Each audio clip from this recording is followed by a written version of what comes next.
Yes, you'll have to excuse me. I have been working around the clock between cutting people's hair, working on my own shop, working on my business plan, business meetings. I go to business lunches now.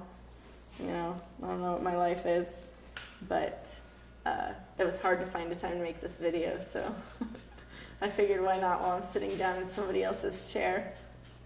All right, so if you've been following me, if you're one of my clients, you know that I have been investing in myself in this career from the beginning, from my decision to go back to barber school, the work I did to lose over 100 pounds, you know, the education that I've done, all the hours that I've put in, studying my mentors, doing my homework for my job. I've gotten about half of it in grants. I'm going to get a $25,000 bank loan.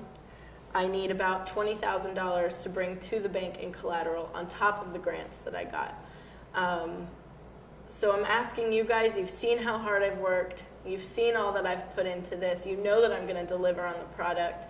I just need a little bit of an investment in me. The space that I got, that the Harristown development people are working with me on, they're behind me on,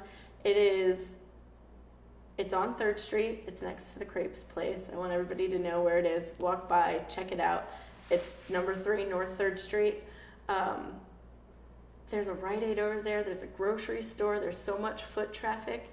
It's this whole Strawberry Square downtown area, 3rd Street, 3rd and Market, South of Market. Yeah, it's huge. It's a really cool place to be. And my shop is going to be part of that. It's going to be right at the hub of this happening area. I'm so excited about it. This is going to be my greatest accomplishment to date. When my oldest son was little, this was like 12, 13 years ago, I went to cosmetology school. And I didn't like it very much. I loved doing hair, but I didn't like the hair and nails. And I didn't like, I don't know, something about the environment, the culture, I didn't like so much. People told me I was too smart to be doing hair.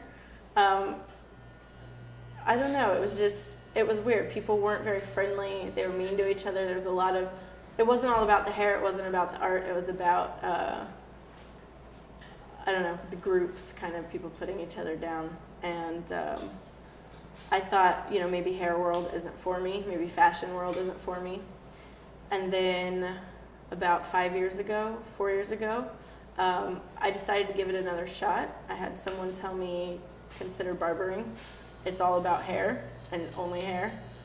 And I went to check it out, and I thought it was going to be just like cosmetology school, only with all men, gay men. That's what I pictured. I don't know why. But when I went in, I realized it was a whole different world, a whole different culture. It was all about hair, and it was all about being your best and doing your best. And I don't know, I fell in love.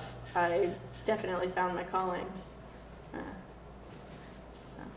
I was told that it takes about 2 years to build a full book. I started at Lords and Ladies, a really nice high-end barbershop in the heart of downtown Harrisburg, and I, within about 6 months, had a full book. People had to book out at least a couple weeks in advance if they wanted an evening slot, and a lot of times my entire days were booked. I was making real money for the first time in my life. You know, I was making more money than what I grew up around. And this was only 6 months out of barber school. It was crazy, and it's because I pounded the pavement. I marketed myself online, on Facebook, on Instagram. I pushed myself to do amazing haircuts. I was there. I was studying what my mentor, Mike Lawler, was doing.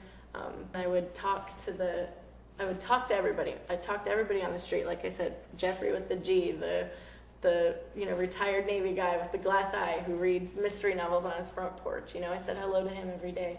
I would talk to everybody in the restaurants. I would go up to restaurant managers between 2 and 4, and I would say, because I know that that's the slow time, and I'm smart, and I would say, hey, who on your wait staff looks like a bum and you can part with for an hour so I can cut their hair?